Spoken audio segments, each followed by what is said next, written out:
mesdames, messieurs, et surtout bienvenue à l'émission La Tribune d'aujourd'hui. Alors, nous allons revenir sur la 36e édition du fameux gala des prix Gémeaux parce que la MRC de l'Érable a été très choyée cette année puisque nous avons une lauréate, une grande gagnante justement d'un prix Gémeaux et elle s'appelle Nicole Dussault de Saint-Ferdinand. Alors, on aimerait la féliciter. Je ne sais pas si toute la gang de l'équipe, mais bonne main d'applaudissements pour notre invitée. Allons-y tout en cœur. Donc, merci. Meilleure réalisatrice pour la télé-réalité, L'amour est dans le pré. Bonjour, Nicole. Bonjour, merci de m'accueillir. Oui, et ce n'est pas tout parce que l'émission, on l'enregistre le 25 octobre et elle sera diffusée le 2 novembre prochain. Mais en attendant, il y a une date importante à retenir qui est le 29 octobre. Bonne année. Oh, c'est gentil, merci. Alors, Nicole, le prix, c'est ce qu'on voit juste à côté de vous, hein? Ben oui, c'est le prix Gémeaux qu'on a remporté, moi et mes collègues, au 36e prix Gémeaux. Quand vous l'avez reçu, là, est-ce qu'on s'attend à gagner un prix quand on est au gala? En plus, vous étiez la réalisatrice, là. Je vais tout vous raconter ça, comment ça s'est passé. Oui, hein? Oui. Bon, alors on va... dans ce cas-là, allez-y. Allons-y, vu qu'on en parle. Parfait. Allez-y.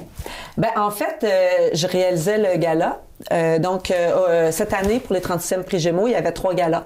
Donc, il y avait le gala de l'industrie, qui est le gala qui remet les prix à tous les métiers derrière la caméra. Donc, les techniciens, les décors, caméra, direction photo, son.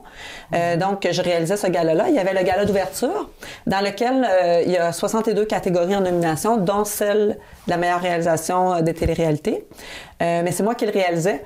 Donc, étant donné que je le réalise, je dois connaître les gagnants 2 semaines à l'avance pour préparer tout ce qui reste à préparer.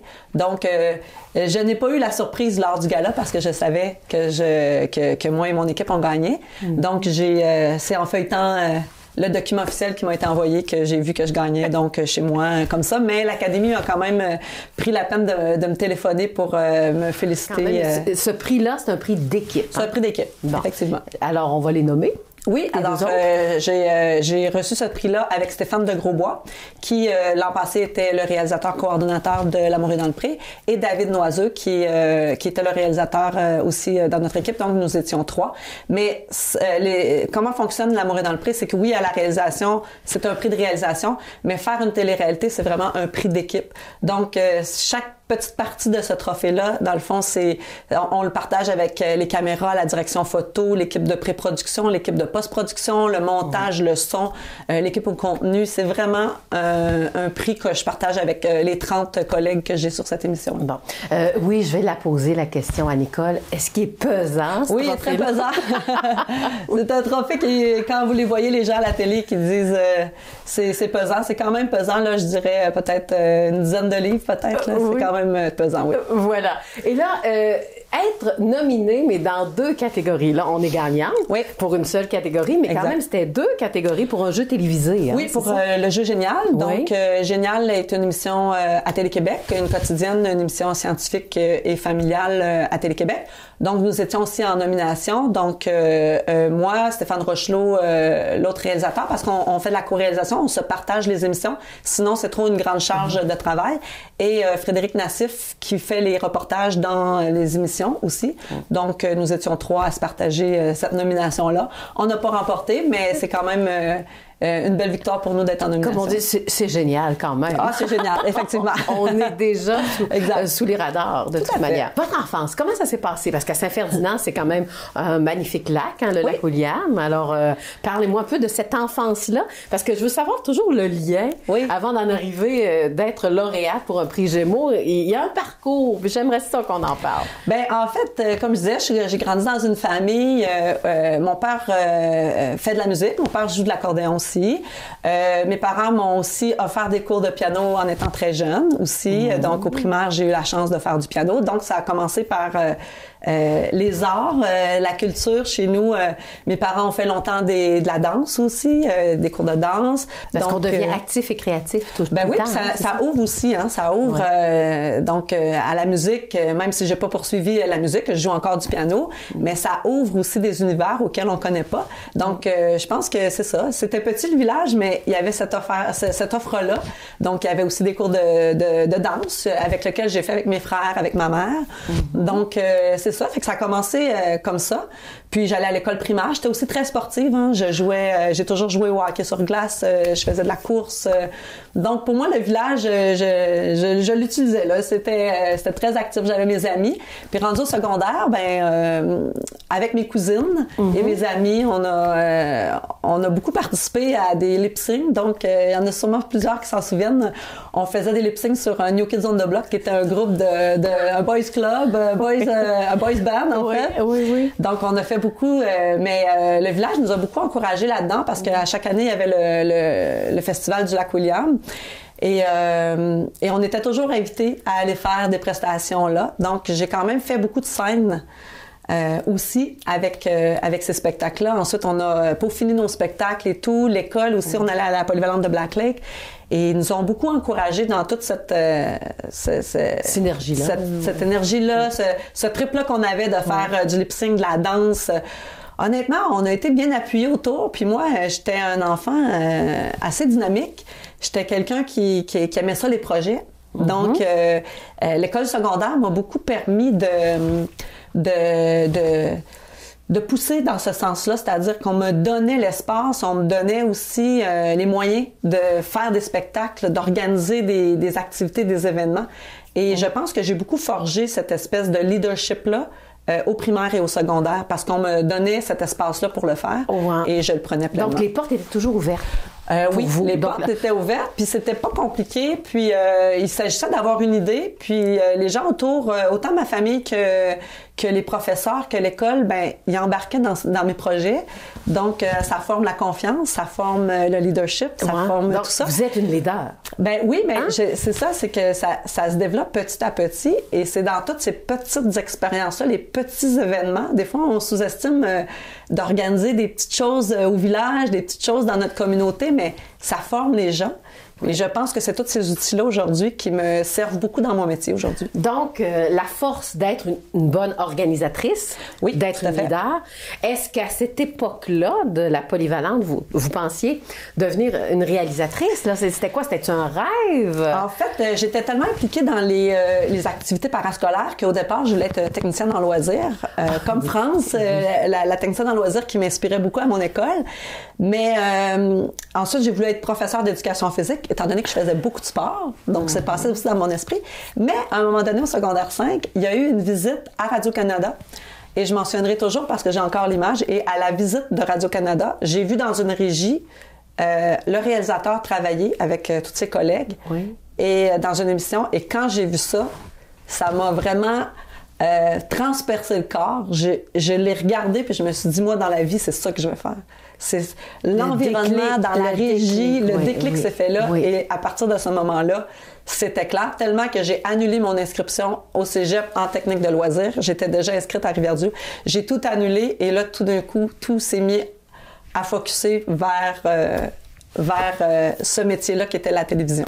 Mais c'est ça. Et après ça, votre adolescence, on va en parler aussi, là, parce que c'est là qu'on apprend à devenir très autonome, exactement, à foncer. Hein? Oui, puis en fait, c'est ça. J'ai instauré à l'école secondaire le spectacle de fin d'année qu'il n'y avait pas à l'époque.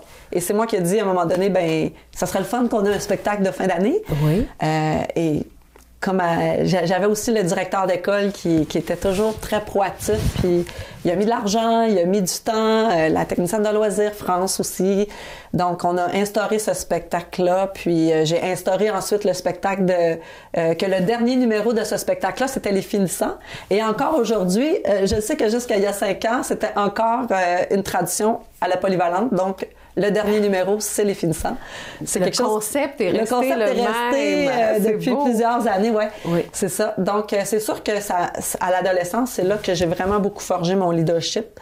De faire partie de tous les comités aussi. Hein. À l'école, on apprend, quand on fait partie d'un comité, des fois, on pense que c'est juste le comité des finissants ou le comité environnement ou astronomie, mais on apprend plus que ça. On développe son autonomie, on développe plein de qualités qui vont nous servir un peu plus tard. Et honnêtement, à l'adolescence, j'ai beaucoup développé là, un petit peu. J'ai forgé beaucoup ma personnalité. Bon. Et du côté universitaire, ça, c'est certain qu'à un moment donné, tu sais, on parle beaucoup de votre carrière aujourd'hui, là, mais les amours quand même. Oui. Êtes-vous une maman aussi? Oui, je suis une maman. Moi, je suis une maman d'un garçon de 20 ans aujourd'hui. Oui. Donc, nomme-le. Oui, Frédéric. J'ai un grand garçon de 20 ans, Frédéric, donc que j'ai eu à 27 ans, Frédéric. Avec le papa Jean-François, que nous sommes séparés depuis longtemps, mais nous sommes de très grands amis et que j'ai rencontré à Jonquière aussi. Donc, les deux ont travaillé en télévision. Donc, mon fils est issu de deux parents qui travaillent en télévision, en fait. Et est-ce que le fils, Frédéric, va suivre les traces de ses parents? Pas du tout, non. Mon fils, c'est plutôt un esprit scientifique. Donc, mon fils étudie pour travailler en microbiologie. En fait, là, il fait une technique en technique de laboratoire, en fait, biotechnologie, pour éventuellement faire de la microbiologie à l'université. Voilà. Donc, revenons à l'université pour Nicole. Donc, le choix de l'université, est-ce que ça a été compliqué ou en fait, une fois que j'ai fait à Thetford Mines, que j'ai fait mes 2 ans de sciences humaines, que j'ai beaucoup aimé, auquel je me suis aussi beaucoup impliquée dans la vie parascolaire. Hein. C'est toujours ça qui venait me nourrir. Donc, les projets de Nicole au cégep, c'était quoi? En fait, des festivals, l'association étudiante, tout ça. Là, j'étais impliquée dans tout ça, les activités sportives, le carnaval, tout ça.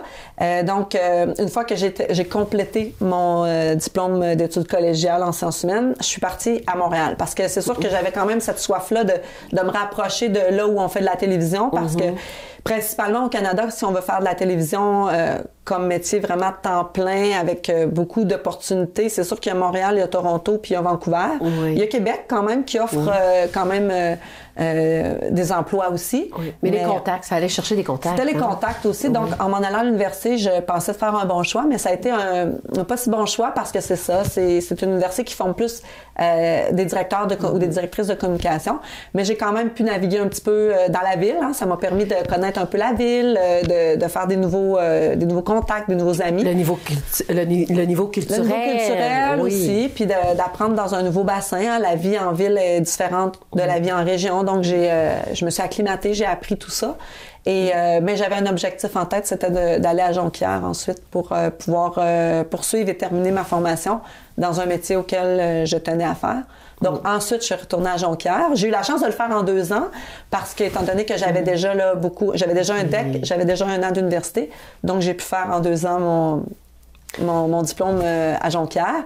Et ensuite, en sortant de Jonquière, j'ai eu la chance j'avais demandé un stage pour une émission en direct.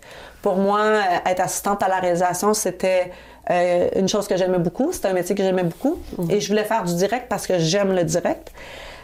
Donc, je me suis retrouvée à l'émission Flash à l'époque, qui était animée par Patricia Paquin et Alain Dumas. Donc, j'ai travaillé là et ils m'ont engagée ensuite pour l'été. Et c'est comme ça que j'ai commencé à travailler. Puis ensuite, j'ai enchaîné parce qu'on sort pas de l'école réalisateur, évidemment. On doit faire des métiers d'entrée que j'appelle. Donc, j'ai commencé assistante à la réalisation. J'ai été aussi assistante de production. J'en ai fait là, du service de traiteur pour des équipes. J'ai fait de la circulation aussi j'ai fermé des routes pour des pubs de voitures. Je suis allée faire les courses, aller chercher de l'éclairage, acheter de la nourriture. On commence en bas de l'échelle puis on monte les marches. Oui, exactement. Hein, donc, même si on sort de l'école, on a un cours et tout, c'est comme ça que ça fonctionne. Donc, j'ai commencé en allant chercher tous ces petits métiers-là que j'ai cumulés puis qui sont très formateurs, en fait, parce que on ne faut jamais sous-estimer tous les métiers d'une équipe de télé. Et donc, quand j'étais assistante de production, tu vois travailler les autres corps de métier. Donc, tu peux dire, moi, j'aimerais être monteur, j'aimerais être assistante à la réalisation, j'aimerais être réalisatrice, j'aimerais être directrice de production. Donc, tu vois les autres métiers. Donc, ça te permet de te faire une tête sur lequel, parce qu'il y a quand même plusieurs métiers qui s'offrent à nous dans ce domaine. Oui. Et la réalisation, c'est vraiment ça c'était très clair dans votre tête. Oui, c'était quand même un objectif que j'aimais, mais j'aimais beaucoup l'assistance à la réalisation. Et quand j'en ai fait en direct, honnêtement, j'aurais pu faire ça vraiment, je pense, toute ma vie. J'aimais vraiment beaucoup ce que ça comporte comme travail, parce que dans le fond, en studio, quand tu es assistante à la réalisation, tu prépares tout le terrain, tu prépares tout ce que le réalisateur va avoir de besoin pour faire son émission en direct. Donc, j'aimais beaucoup ce travail-là en amont. Mais à un moment donné, j'ai eu l'opportunité d'aller vers la réalisation. Donc, j'ai essayé, puis j'ai autant adoré. Donc, j'ai poursuivi, puis ça fait 17 ans que je fais de la réalisation maintenant. Mais vous aimez le stress, hein? Ah! Là, parlons-en de ce métier-là, les tenants et aboutissants, là, avant d'en arriver, que nous, on voit l'émission à la télé. Oui, là. oui. Il s'en passe des choses. Il s'en passe des choses, Vas-y. effectivement. Ben, en fait, le stress, c'est que, premièrement, c'est un métier auquel rares sont le travail permanent. Donc, quand on embarque dans un métier ou dans un domaine comme la télévision, majoritairement des gens, ils sont à la pige. Donc, à la pige, c'est à contrat. Donc, je suis engagée pour un contrat, je suis engagée pour un autre contrat, pour un autre contrat. Donc, rarement, on travaille de 9 à 5. Aussi, c'est un métier auquel on a toujours dans notre tête. Donc, on travaille pas temps plein pour un seul contrat et à 5 heures, quand ça se termine, c'est pas vrai que ça se termine pour nous. Donc, le métier de la réalisation, c'est vrai que c'est stressant parce que c'est constamment dans ta tête. C'est même la nuit, là. Du moment qu'on t'appelle pour une émission, même si l'émission est en direct le lendemain, ça reste que tu vas y penser, tu vas toujours vouloir améliorer, tu vas penser qui pourraient être tes invités, tu vas voir avec l'équipe, voir comment tu peux améliorer ta façon de faire. Il y a toujours quelque chose auquel tu dois réfléchir, auquel tu peux toujours améliorer. Donc, c'est un projet qui te hante constamment. Ouais. Donc, c'est pour ça que quand j'ai choisi mes projets, je choisis toujours des projets vraiment avec le cœur. Je prends des projets vraiment qui viennent me chercher ou qui sont proches de mes valeurs, parce que sinon, ça peut être très long, parce que c'est quelque chose qui nous accompagne pendant des mois. Le dimanche matin, t'es dans ton lit, tu y penches. Le samedi soir, t'es avec des amis, ça t'arrive d'en parler. Donc, ça demande vraiment de prendre des contrats ou des émissions auxquelles ça s'approche vraiment de tes valeurs. Oui. On parlait des projets de cœur. Oui. Nomme-moi quelques-uns quand même pour que les gens vous reconnaissent. Il y a une touche, une signature, Nicole Dussault. OK. L'amour est dans le pré, ça fait 4 ans que je fais partie de cette équipe-là. Donc, on est quand même une équipe auquel on est 2 équipes de tournage. Moi, je fais partie d'une de ces équipes-là. Ensuite, je fais l'émission Génial, qui est l'émission scientifique familiale à Télé-Québec. Je fais aussi l'émission 5 chefs dans ma cuisine, animée par Marina Orsini, donc que je fais aussi en co-réalisation avec David Gauthier aussi. Donc, on se partage les jours de tournage. Donc, vous voyez, je partage Génial avec un autre réalisateur, je partage Marina avec un autre réalisateur, je partage la réalisation aussi de L'amour est dans le pré. C'est un petit peu comme ça que ça fonctionne aussi.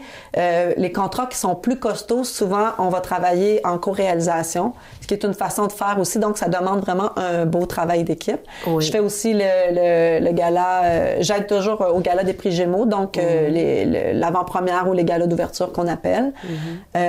Au printemps, j'ai parti une émission qui était à Elle Fiction, qui était une émission de mariage, donc qui s'appelait Elle a dit oui, que j'ai parti du début à la fin. Donc ça aussi, c'est très costaud quand on part une émission et qu'on l'amène jusqu'au bout à la post-production et à la diffusion. C'est un long processus de travail. Oui. Donc, en gros, ça, c'est les émissions que je fais présentement. Mais j'en ai fait beaucoup. Là, j'ai fait entrée principale à Radio-Canada. J'ai fait... oh mon Dieu, j'en ai fait plein. Et vous êtes aussi conférencière. Vous aimez aider aussi dans le milieu, là. Oui, je suis reconnue dans le milieu aussi. En fait, je fais de la consultation aussi depuis quelques années. Donc, certaines productions m'engagent pour aider soit un nouveau réalisateur ou une nouvelle réalisatrice, ou pour aider à restructurer une émission. Donc, on essaie de trouver une nouvelle voie pour le faire, une nouvelle façon de tourner, des fois pour que ça coûte moins cher, des fois pour optimiser le temps, des fois pour que ça soit plus créatif à l'écran. Donc... Mais on peut donner exemple, l'arrivée de la COVID, là. Là, il a fallu changer chambardement total. Mon Dieu, tout. Vas-y, raconte-moi c'est quoi là, la difficulté? Bien, quand la COVID est arrivée, tout est tombé comme partout. Donc, nous, ce qui est arrivé, c'est que le 12 mars... on s'est tous fait appeler pour faire tout annuler nos contrats. Donc ça, c'était vraiment difficile parce que ce n'est pas un employeur qui t'appelle, mais là, c'est les 4 ou 5 producteurs ou productrices pour qui tu travailles qui annulent tes contrats. Et nous, étant donné qu'on est à la pige, on n'a pas de filet, on n'a pas d'assurance emploi ou des choses comme ça. On est à la pige. Donc, tout est tombé. vraiment pendant 5 mois environ. Puis on dit, on fait ce métier sans filet. On fait ce métier sans filet, effectivement. Alors, quand on enlève le filet, Puis c'est sûr qu'en même temps, on comprenait parce que on n'est quand même pas un service essentiel, donc fallait optimiser les services essentiels. Donc nous, c'est de l'entertainment quand même. Donc, on est arrêté. Mais ce qu'on a fait, par contre, durant tous ces mois-là, avec les compagnies, c'est qu'on a dû revoir toute notre façon de placer les caméras, de placer le 2 mètres entre les gens, de tout revoir le protocole de tournage, en fait. Donc, toutes les émissions, à Génial, nos participants étaient collés, on les a décollés. On a revu comment on les plaçait. Dans ce cas-là, vous conserviez votre travail? Bien, pas nécessairement, non. On était... Parce que nous... c'était un peu du... on a donné de notre temps pour pouvoir reprendre le plus tôt possible. Et rester dans le milieu. Et rester dans le milieu parce que c'est difficile. Pour les gens qui étaient moins établis, ça a été plus difficile et ces gens-là ont beaucoup quitté pour aller faire un autre emploi et je peux les comprendre.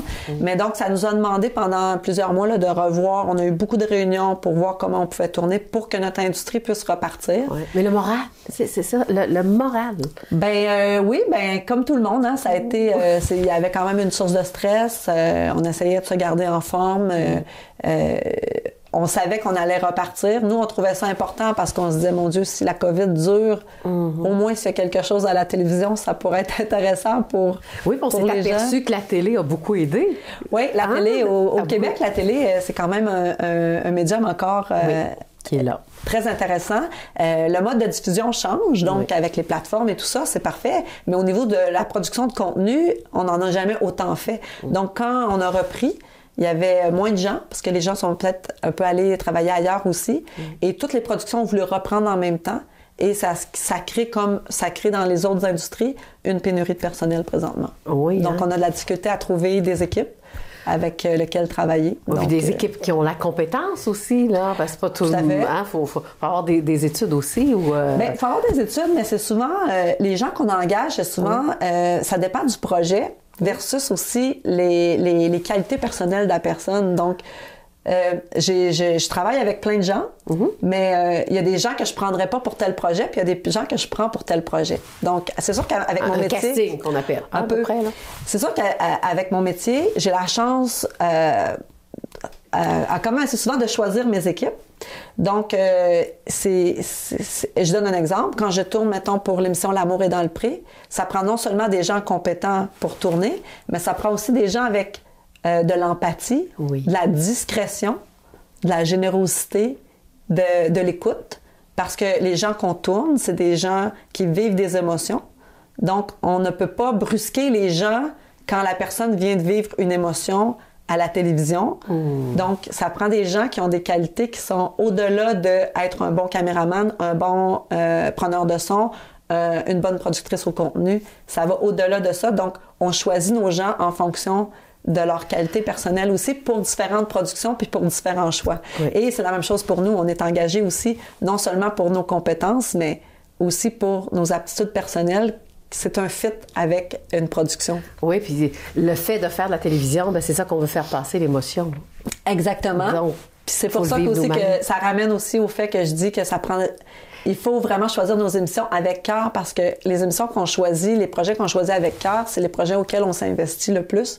Et c'est ceux qui ont réussi à faire transparaître toute cette émotion-là à la télé. Donc, c'est important de faire des bons choix. Oui. Puis, sinon, ben c'est sûr qu'il y a plein d'émissions. J'ai travaillé aussi il y a quelques années sur une émission auquel on a fait le tour du Canada avec une émission qui s'appelait Génie en herbe à Radio-Canada. Puis, juste le fait d'être en groupe autour du Canada, on se promène, c'est des souvenirs. C'est vraiment... on est privilégié de faire ce type de travail. Inoubliable. Ça me permet de voir du pays, ça me permet... Je suis allée tourner aussi en Europe pour d'autres émissions. Donc, là, on doit conclure. OK, d'accord. Je m'excuse de couper la parole. L'émission devrait durer 1 heure, c'est pas compliqué. Alors, j'en fais la demande. Là, j'aimerais ça que quand vous avez reçu le prix Gémeaux, vous êtes monté sur scène. Est-ce que vous vous souvenez de ce que vous avez dit? Ben, parce que prenez vraiment votre trophée dans les mains. Gémeaux, parce que là, on fait la conclusion. On allait regarder la caméra pour nos téléspectateurs. D'accord. Puis, en guise de conclusion, redites-nous les remerciements puis cette belle joie. Avant, je vais vous dire un petit secret, c'est que je les ai pas fait sur scène, les remerciements. Oh ben! Parce qu'étant donné que je réalisais le gala, j'étais en direct, donc je les ai fait dans ma régie. Mais les remerciements que j'ai faits, c'est que j'ai remercié tout d'abord, en fait, j'ai parlé en mon nom et en celui de David et de Stéphane, parce que nous sommes 3 sur ce trophée-là. J'ai remercié toute l'équipe, en fait, parce que comme je disais tantôt, c'est un trophée d'équipe. Oui. J'ai remercié aussi les agriculteurs et les prétendantes parce que c'est eux qui nous ouvrent leur cœur, en fait. Donc, j'ai remercié ces gens-là. Puis j'ai remercié aussi l'Académie de nous avoir choisis et j'ai remercié aussi Attraction, qui est la compagnie de production qui nous fait confiance à chaque année. Fait que ça a été ça que j'ai fait avec mon trophée, mais j'étais en régie, donc ça a été vraiment un stress supplémentaire pour moi. Oui, hein, très. Puis de reprendre la concentration pour... Exactement. Après avoir reçu le prix, là, on revient comme go. C'est ça quand je dis que c'est un métier stressant. Alors, et moi, maintenant, c'est à mon tour de vous remercier au nom de la télévision communautaire, donc de l'ERAM. Et puis, au plaisir de se revoir. Puis, je vous en souhaite encore plein de Gémeaux. Ben merci, mais en fait, je fais pas ça pour ça. Je fais pas ça pour les prix. C'est toujours très gentil d'en recevoir, mais je fais mon métier avec cœur et passion. Et c'est important de reconnaître nos gens aussi de grands talents. Ben, merci beaucoup, Nicole Dussault. Merci à vous. Alors voilà, donc je m'entretenais avec Mme Nicole Dussault, alors notre grande lauréate de ce prix Gémeaux lors de la 36e édition. Merci et au revoir.